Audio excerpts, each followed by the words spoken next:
Quando lemos Mateus apresenta Jesus como um rei dos judeus. Marcos o apresenta como um bom servo, um servo fiel. Lucas o apresenta como um homem perfeito.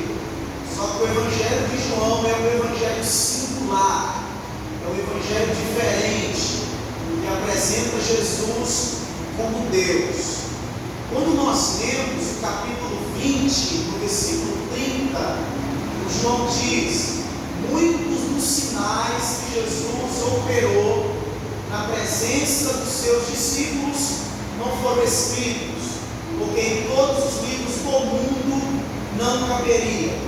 Só que no versículo posterior, João nos narra o seu principal objetivo, quando ele diz: mas estes escritos foram escritos para que creais que Jesus é o Cristo, o Filho de Deus. Então o principal objetivo de João é apresentar a Jesus como Deus. Se eu afirmar para vocês que me ouvem que Jesus é Deus, vocês irão aceitar isso com muita facilidade, porque isso nós aceitamos unanimemente. Só que se nós conversarmos com aquelas pessoas que de domingo a domingo bate na porta da gente, para eles Jesus não é Deus. Se nós conversarmos com aquelas pessoas que não trabalham no sábado, que guardam no sábado, para eles Jesus não é Deus. E alguns até ousam dizer que Jesus foi apenas um líder, fazendo-se igual a Sócrates, fazendo-se igual a Aristóteles ou Platão. O que eu acho interessante é que um homem de Deus, um filósofo, conhecido como Agostinho de Hipona, em certa feita ele disse uma frase poderosa. Ele diz: eu li muitas coisas boas de Sócrates, Aristóteles, Platão, mas em nenhum deles eu vi escrito: vinde a mim, todos vós que estáis cansados, oprimidos, que eu vos aliviarei. Só que olhando para Cristo, nós vemos a superioridade de Cristo sobre todos esses homens, porque Jesus, sendo não apenas homem, mas sendo Deus também, em sua essência, ele olha para uma multidão cansada e oprimida e libera uma palavra de esperança, de descanso: vinde a mim, todos vós que estáis cansados e oprimidos, que eu vos aliviarei. Ele é aquele que dá descanso para as nossas almas.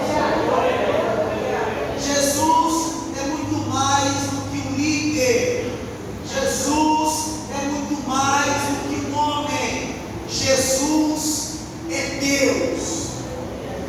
Quando nós analisamos, por exemplo, um segundo objetivo de João quando escrevendo este livro, o João tem como objetivo também refutar. O que é refutar?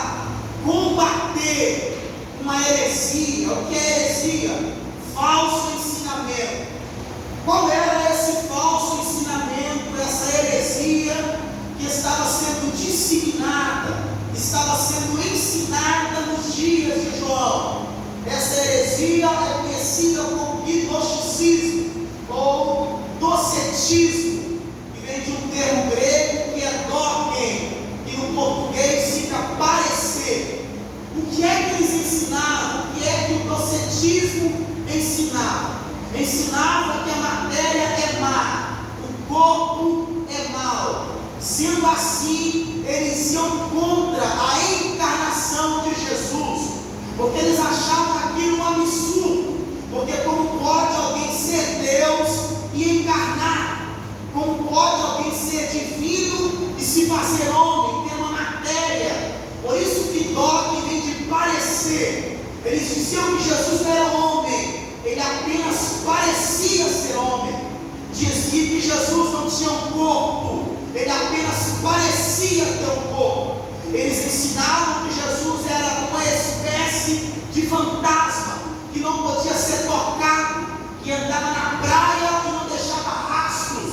É por isso que, quando lemos também a primeira carta de João, o João também tem como objetivo refutar, combater esse falso ensinamento, quando ele diz: aquele que vimos, aquele que ouvimos, contemplamos com os nossos olhos e as nossas mãos apalparam. Então João tem como objetivo do seu tempo defender o ato da encarnação. É por isso que João tem como objetivo também refutar essa heresia. Ele começa dizendo: no início era o Verbo, e o Verbo estava com Deus, e o Verbo era Deus. Todas as coisas foram feitas por intermédio dele, do Verbo, Jesus, e sem ele nada do que foi feito se fez. E mais uma vez, João refutando essa heresia, ele diz que o Verbo se fez carne e habitou entre nós, e nós vimos a sua glória como a glória do unigênito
6, o versículo 1 que lemos, ele diz: após estas coisas. A pergunta que não quer calar: quais coisas que João está se referindo? As coisas que o João está se referindo está no capítulo 5, onde João diz: havia a festa dos judeus. Jesus sobe para Jerusalém. Em Jerusalém havia um tanque que em hebraico era chamado de Betesda. Resumindo, lá havia muitos enfermos. Entre esses enfermos havia um paralítico que carecia de um milagre. Esperava o movimento das águas. Aí Jesus chega e não faz o movimento. Jesus libera uma palavra: levanta, pegue a tua cama e ande.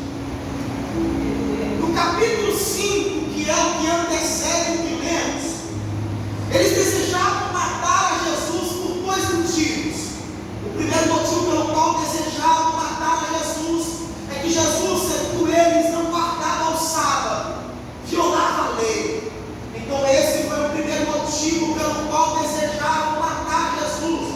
O segundo motivo é que quando eles levantam contra Jesus pelo fato de ter curado contra o sábado, Jesus diz: o meu Pai, que é Deus, trabalha até hoje, e eu também trabalho.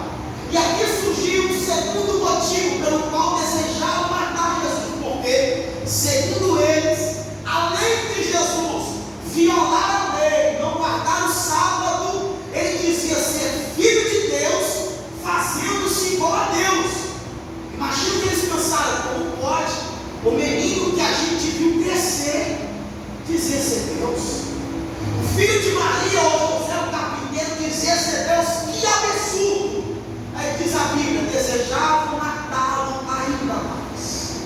E tendo em vista que o objetivo de João é apresentar Jesus como Deus, observe-se, lendo tanto os evangelhos sinóticos como o evangelho de João, João é o único que narra esse episódio, porque aqui Jesus faz uma defesa da sua divindade. Quando ele diz: eu não dou testemunho de mim mesmo. Ele diz que tem no mínimo 5 testemunhas. A primeira testemunha é João, o Batista, o que batizava no Jordão. Quando ele diz: João deu testemunho da verdade. E uma das provas de que João deu testemunho a respeito de quem Jesus é, que João, em certa feita, pregando a mensagem de arrependimento, dizendo: arrependam-se e produzam frutos dignos de arrependimento. Só que João olha para Jesus e muda a mensagem, quando ele diz mais ou menos assim: este não carece de arrependimento, porque ele é o poder de Deus que tira o pecador. Então, segundo Jesus, em João capítulo 5, a primeira testemunha é João, a segunda é as obras que ele fazia. Quando ele diz: as obras que eu faço testifica quem eu sou. E uma das provas de que as obras que Jesus fazia testificavam quem ele é, que é João o Batista, em certa feita preso, chama 2 dos seus discípulos e diz: vai até João e pergunta, vai até Jesus e pergunta até ele o seguinte: tu és aquele que havia de vir, ou nós devemos esperar outro? A resposta de Jesus é: vai até João e diz para ele as obras que eu tenho operado. E quando João ouve dos discípulos as obras que Jesus fazia, como por exemplo, o cego enxergava, o paralítico andava, o evangelho era pregado aos pobres, o João teve convicção de que ele era o Filho de Deus, o Messias enviado. A segunda testemunha aqui no capítulo 5, que é o que antecede, onde nós vamos chegar daqui a pouco, é o próprio Pai. Quando Jesus diz: o próprio Pai, que é Deus, dá testemunho a respeito de mim. E uma das provas de que o Pai, Deus, dá testemunho a respeito de quem Jesus é que Lucas, quando escreveu no capítulo 3, versículo 21, diz: enquanto ele orava, o céu abriu, o Espírito desceu e Deus falou: este é o meu Filho amado, em quem eu me comprazo, que me alegra. A quarta testemunha é Moisés. Jesus dá mais ou menos um tapa na face deles, porque idolatravam Moisés. E Jesus olha para eles e diz: vocês não creem Moisés, porque se vocês acreditassem em Moisés, vocês acreditariam em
salmista começa a escrever um salmo escatológico quando diz: levantai, ó portas, vossas cabeças, levantai, ó entradas eternas, porque ele é o Rei da glória.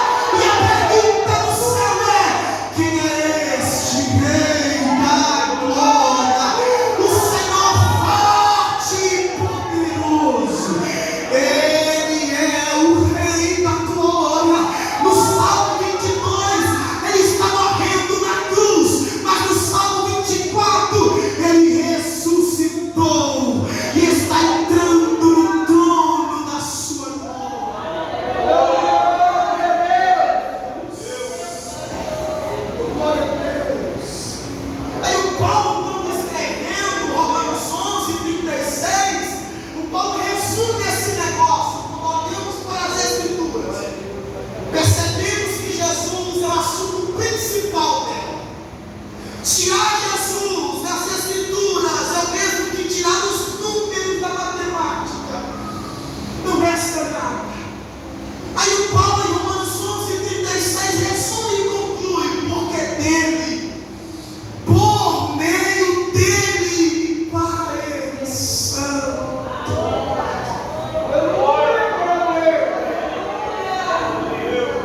Aí Jesus diz: examinai as Escrituras, porque nelas pensais ter a vida eterna e elas testificam de mim. Então essas são as 5 testemunhas que dão testemunho a respeito de quem Jesus é. Aleluia, glória a Deus.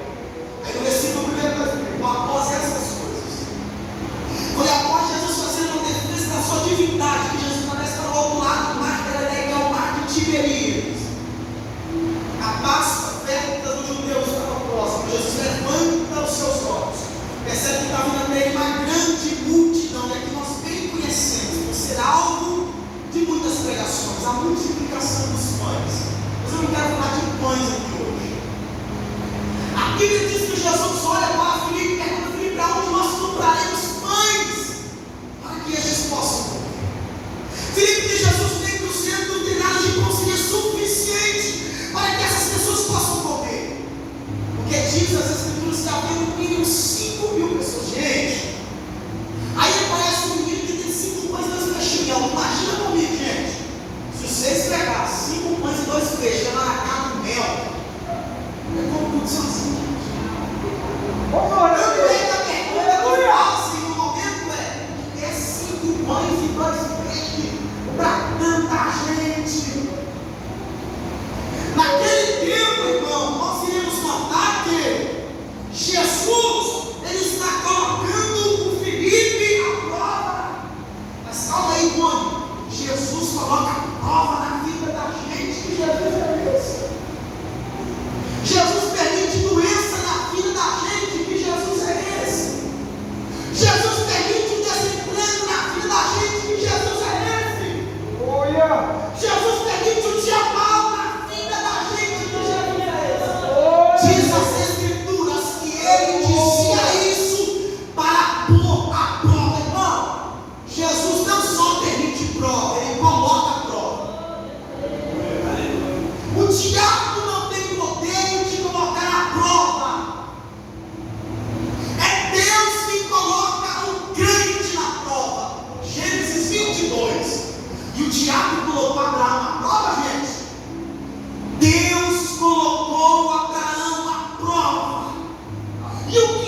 dia começa péssimo, para ver se no culto da noite a gente ainda vai levantar para louvar, a gente ainda vai dar glória a Jesus, a gente ainda vai dizer bendito seja o nome de Deus, porque eu aprendi, pastores e obreiros, irmãos que me escutam, a adoração não é por aquilo que eu sinto, a adoração é por aquilo que eu sei.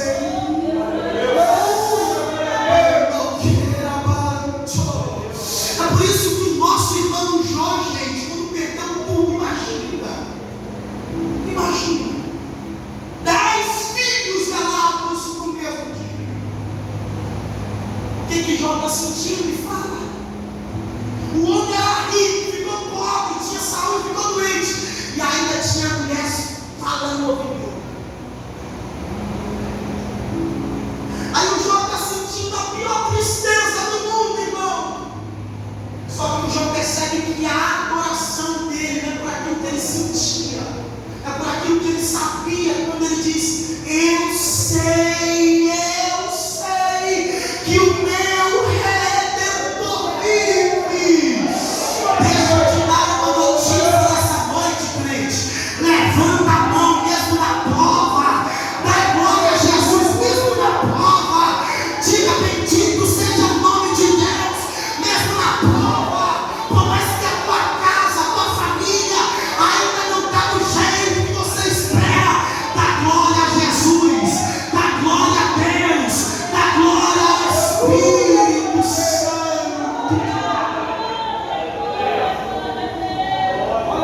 Existem duas coisas que a prova manifesta. A primeira coisa que a prova manifesta é as nossas impossibilidades. É o quanto nós somos pequenos, porque o que é prova é estar em uma situação que a gente não pode fazer nada. É Deus nos colocar em uma situação que a gente não sabe o que fazer. Então, quando estamos nessas situações, nós percebemos o quão pequeno e carentes nós somos. E aí, na prova, o que é que a gente faz? A gente chora mesmo. Você não é super-homem, é uma maravilha.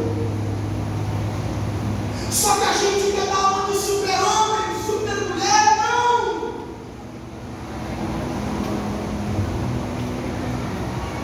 A primeira coisa que a prova então manifesta é a nossa fragilidade, quão pequeno nós somos. E aqui eu já perdi.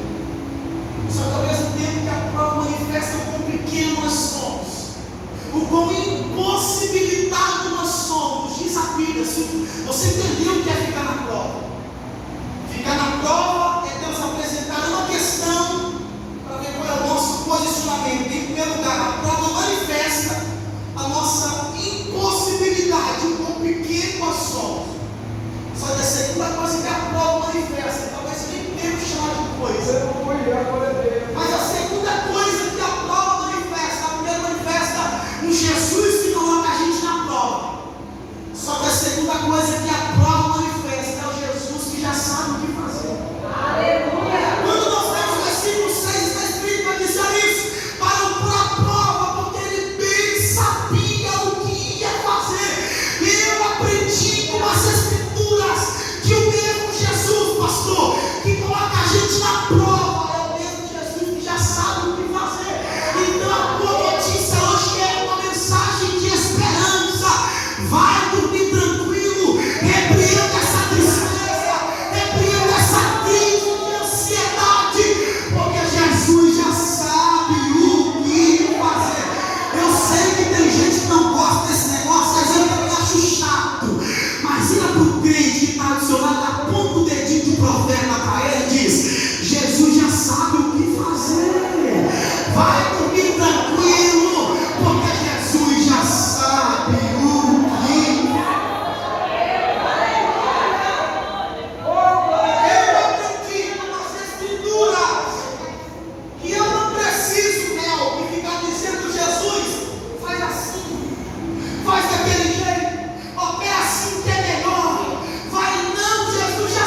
vai viver graça sobre graça. Jesus, essa é a minha oração, crendo que o Senhor nos ouve e responde em tempo oportuno, Jesus. Glória a Deus.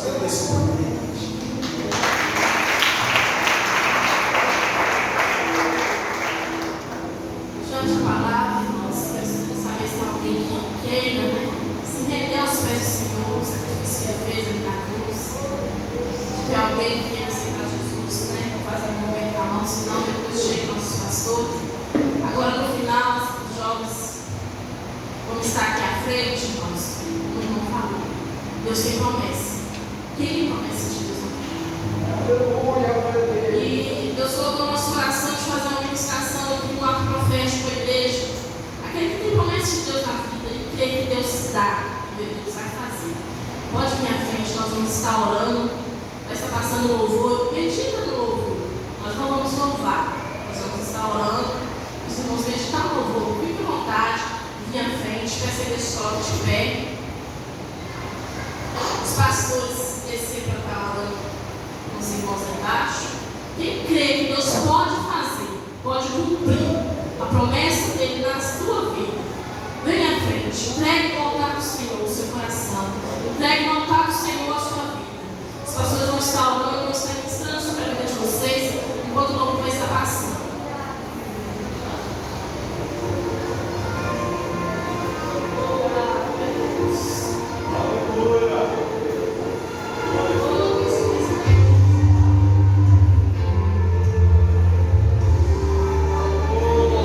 Deus vai resgatar, você governa.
Na sexta-feira é reunião de membros, irmãos. Reunião de membros, irmãos. Irmão membro, estou lembrando, sexta-feira, né? Às 7h30, está aqui na igreja, né? Está reunindo. Porque tem assuntos que a gente fala só na reunião de membros. Os membros vêm lá participar, né? No sábado vai ser o dia com Deus, né? Como estão lembrando aí que está marcando, né? O dia com Deus vai ser de 8 da manhã às 8 da noite. Ai, irmã, tem que ficar o dia todo. Quem tem força está o dia todo, glória a Deus, aleluia. É os dias para tirar para Deus.